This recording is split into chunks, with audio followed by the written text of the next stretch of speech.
Welcome back to this beginner's series on how to use Zoom. Now in this video, we're going to start the process by creating a Zoom meeting. And what we can do is we can either start a meeting by going to this link to host a meeting right now and then distribute that link, or we can schedule a meeting for the future, determining when that future time is going to be. So what we're going to do is we're going to click schedule a meeting. And then we're going to write in all of the identifying information. Now, one thing we can do is we can make this a recurring meeting. So if this meeting is going to be once a week or even once a day, we can do that by clicking this link. For the purposes of this video, we're going to take this task off. We can also require registration for this meeting.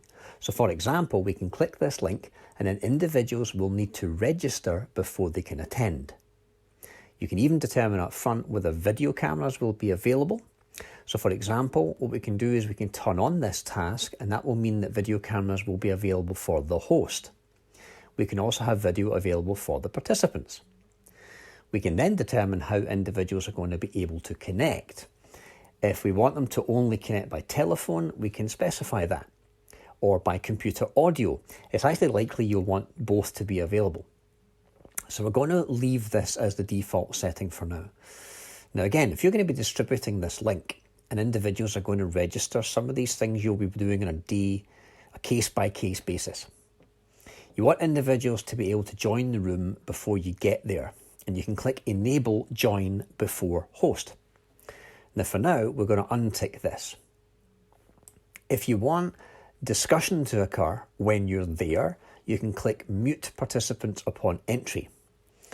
And you can use the long meeting ID, but again, if you're going to be distributing the link, you don't have to do this. Now what you can do is you can enable a waiting room so that when individuals come in, they can then be part of a waiting room instead of going into the main standard Zoom screen. And because we're using a paid plan, we can determine that we want this meeting to be recorded automatically.